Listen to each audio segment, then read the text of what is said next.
Dadalhin tayo ng kasong ito sa Paju, Gyeonggi Province, South Korea. Matatagpuan ang tahimik na probinsyang ito sa hilagang kanluran ng Seoul. Kilala ang lugar na ito dahil sa mga major cultural at artistic hub na matatagpuan dito. Dito rin makikita ang Paju Book City na isang malaking publishing cluster sa bansa. Pati na rin ang Hiri Art Valley, ang Udusan Unification Observatory, at ang Imjigak Peace Park na isang historical hub na malapit sa DMZ.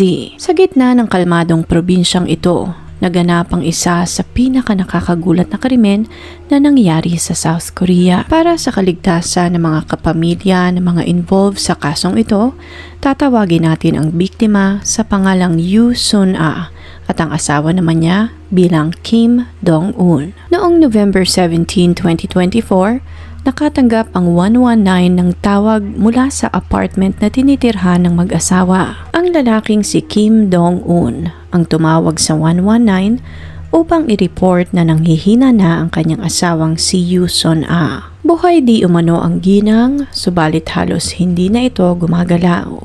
Akala ng mga paramedics ay isang simpleng kaso lamang ito ng pasyente na kailangang dalhin sa ospital. Ngunit tumambad sa kanila ang isang senaryo na kailanman ay hindi nila malilimutan. Ayon sa mga paramedics na dumating sa bahay ng mag-asawa, nasa pintuan pa lamang sila ay amoy na nila ang napakasangsang na amoy na nagmumula sa loob ng bahay. Kinailangan nilang magtakip ng ilong upang makayanan ang napakabahong amoy. Nang makapasok ng bahay, dumiretso sila sa silid, ngunit wala doon ang pasyente. Natagpuan nila ito sa isang recliner na nasa isang sulok ng bahay. Sa unang tingin, aakalain mo na walang nakaupo sa recliner. Ngunit nang lumapit sila, nakita nila ang isang tao na nakabalot sa kumot. Nakabalot ang katawan nito hanggang leeg at nangingitim na din ang kumot sa sobrang kadumihan. Nang hilahin nila ang kumot, lumitaw ang isang babae na nasa edad 30. Nakasuot lamang ito ng manipis na blusa.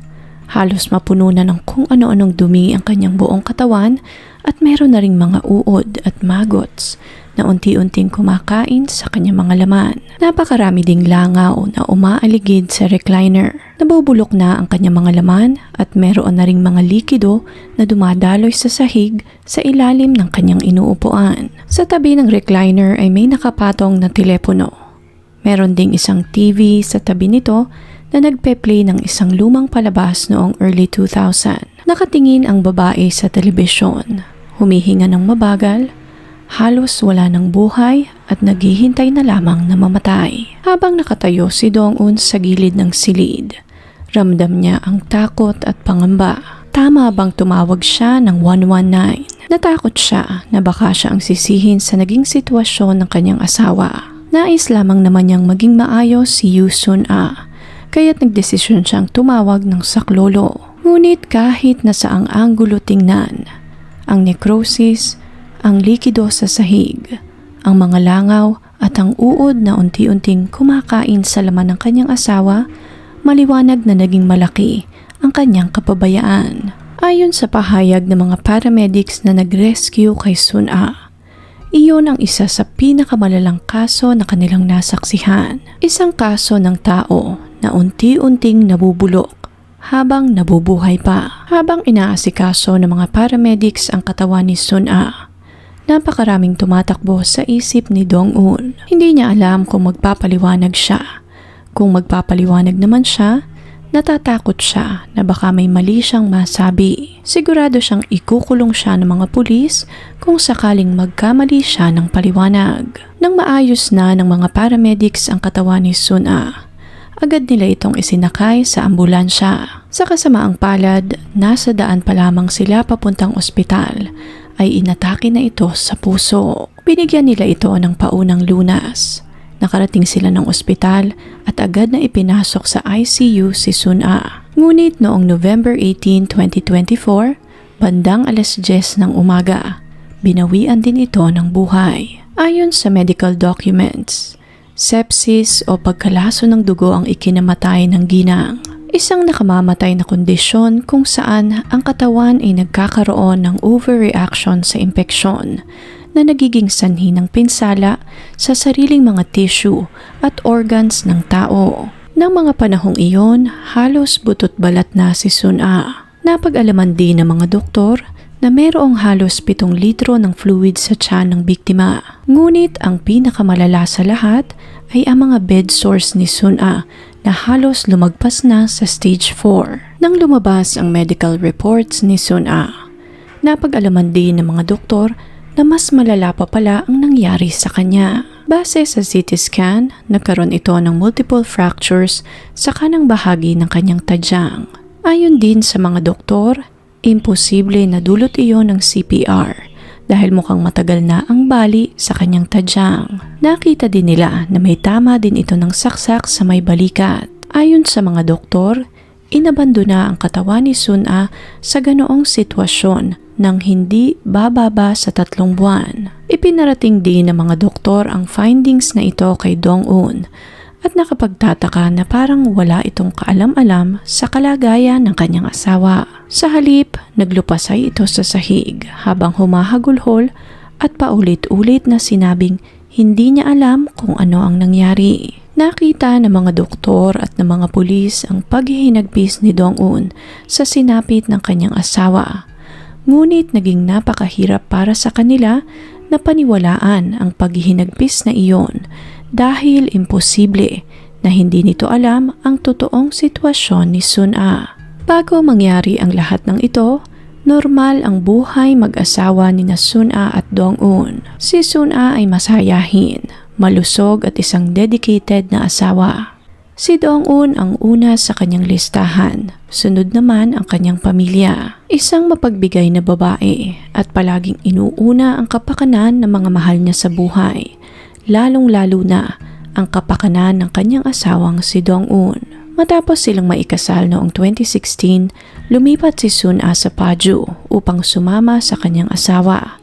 At dahil nga doon, nahiwalay siya sa kanyang pamilya at mga kaibigan. Wala man silang mga anak, umikot ang mundo nilang mag-asawa sa kanilang 2 aso.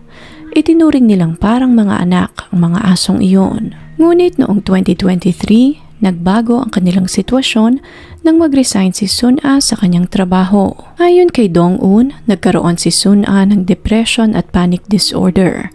Subalit walang mga medical records ang nagpatunay na nagkaroon nga ng ganoong mental health issues ang asawa. Dahil di umano sa sakit na ito, nagdesisyon si Sun A na huwag na munang makipag-ugnayan sa kanyang pamilya at mga kaibigan. Si Dong-un lamang ang tanging tao na nakakausap nito sa buong durasyon ng pakikipaglaban nito sa depresyon.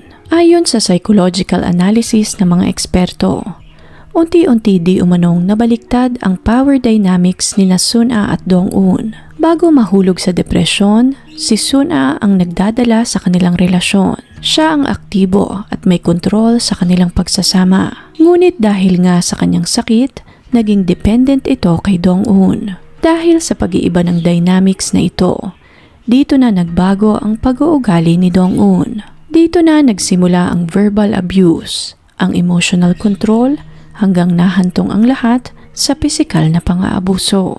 Marami din ang tumistigo na madalas nilang nakikitang lulong sa alak si Dong-un at minsan dahil sa kalasingan ay nagiging marahas ito. Ayon naman sa isang psychology professor, maaari ngang nakaranas ng depresyon o panic attack si Sun A.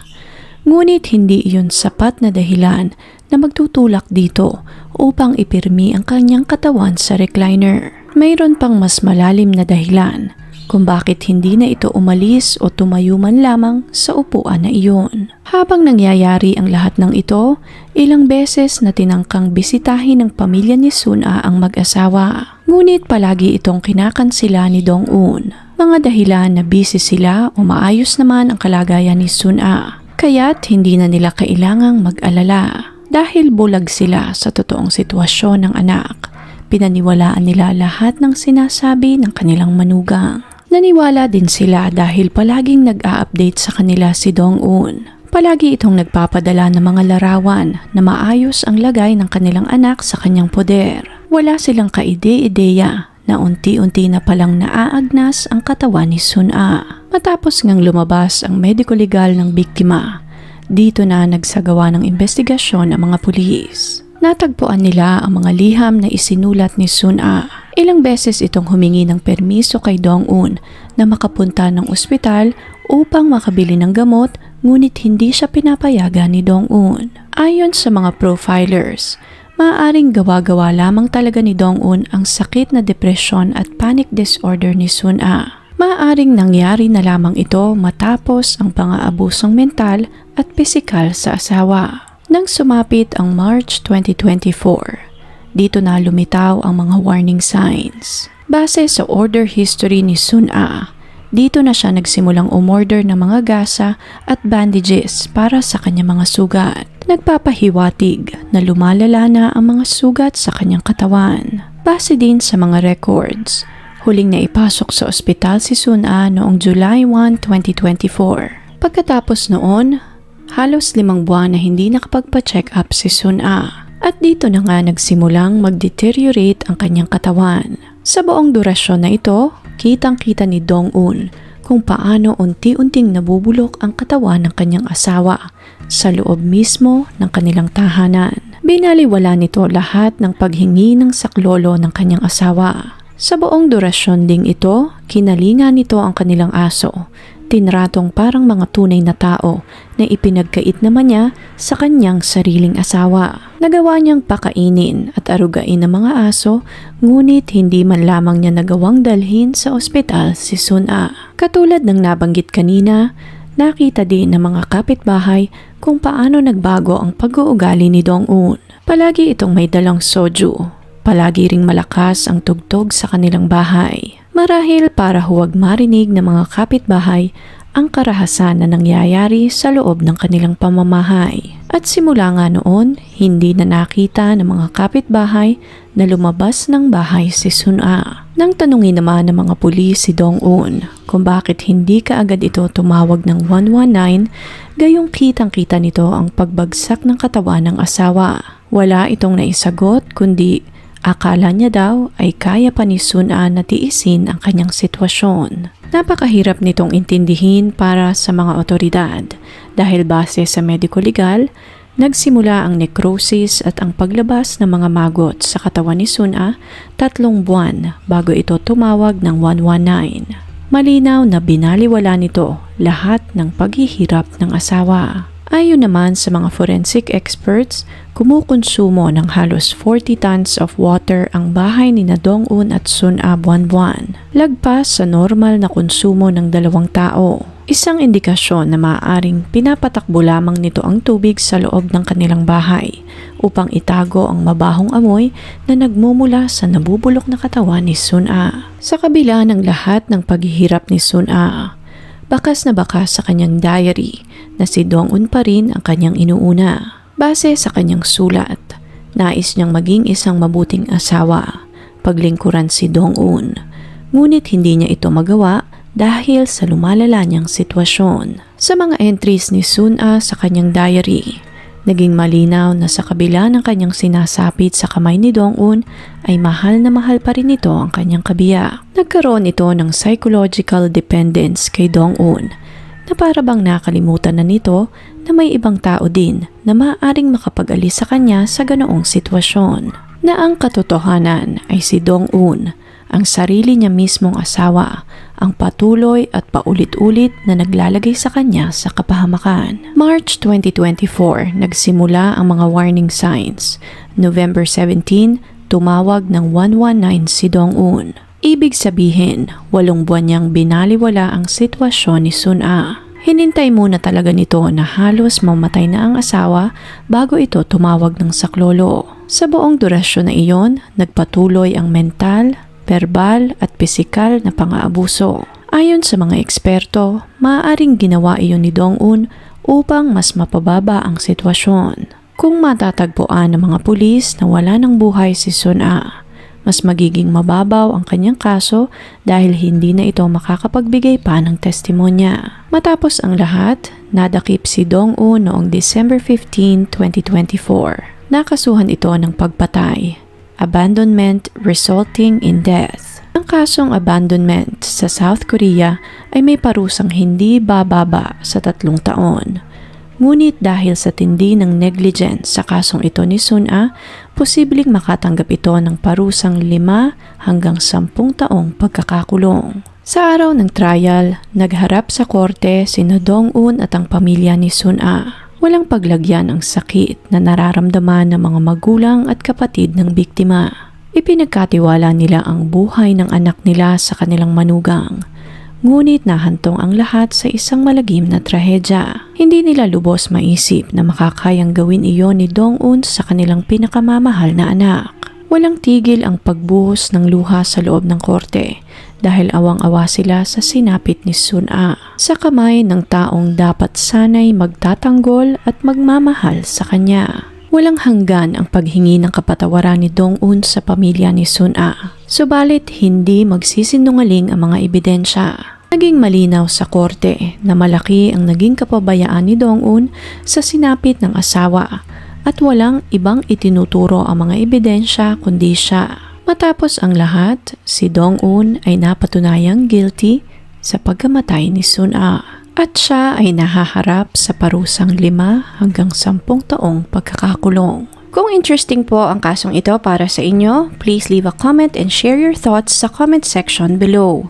Please click on the subscribe button and notification bell as well para updated kayo sa mga susunod pang videos. Salamat po and see you on the next one.